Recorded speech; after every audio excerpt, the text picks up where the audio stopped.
ভেনেজুয়েলার প্রতিবেশী ও আঞ্চলিক দেশগুলো নিজেদের সামরিক, কূটনৈতিক ও সম্ভাব্য মানবিক পরিস্থিতির জন্য প্রস্তুতি নিতে শুরু করেছে, বিশেষ করে কলম্বিয়া ও কিউবা, যাদের এর মধ্যে হুমকি দিয়ে রেখেছে ট্রাম্প। এই দেশগুলো তাদের সামরিক শক্তিকে ঢেলে সাজাতে শুরু করেছে।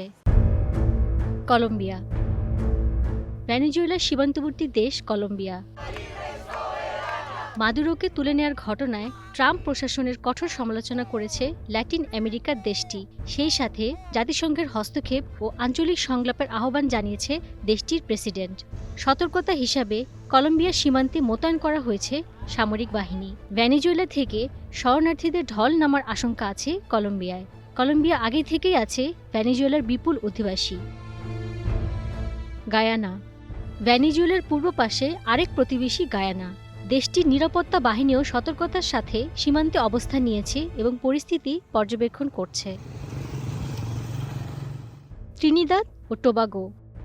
ভেনেজুয়েলার পাশেই ক্যারিবিয়ান সাগরের দ্বীপ রাষ্ট্র ত্রিনিদাদ ও টোবাগো। ভেনেজুয়েলার মার্কিন হামলার পর দেশটি তার গুরুত্বপূর্ণ বন্দর পোর্ট স্পেন বন্ধ রেখেছে। অভ্যন্তরীণ নিরাপত্তায় নেওয়া হয়েছে ব্যাপক প্রস্তুতি। ব্রাজিল।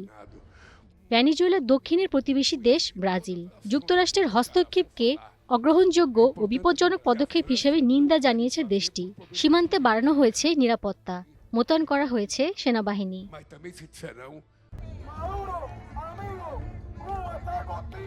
কিউবা।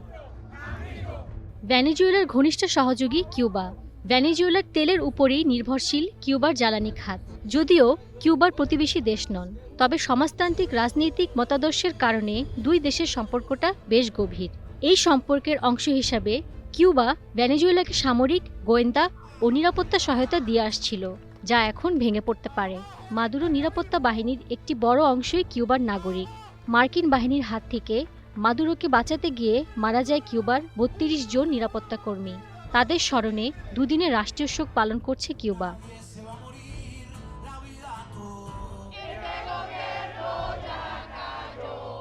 মেক্সিকো।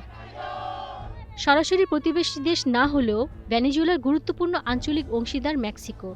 যুক্তরাষ্ট্রের সামরিক হস্তক্ষেপের কড়া সমালোচনা করেছে দেশটি, সেই সাথে কূটনৈতিক ও শান্তিপূর্ণ সমাধানের আহ্বান জানিয়েছে। লাতিন আমেরিকার এই দেশগুলো যুক্তরাষ্ট্রের সাথে আর কোনো সংঘাতে জড়াতে চায় না। শান্তিপূর্ণ সমাধান ও আন্তর্জাতিক আইনের প্রতি সম্মান বজায় রাখার আহ্বান জানিয়েছে দেশগুলোর সরকার ও রাষ্ট্রপ্রধানরা। রাহনুমা নূর, স্টার নিউজ।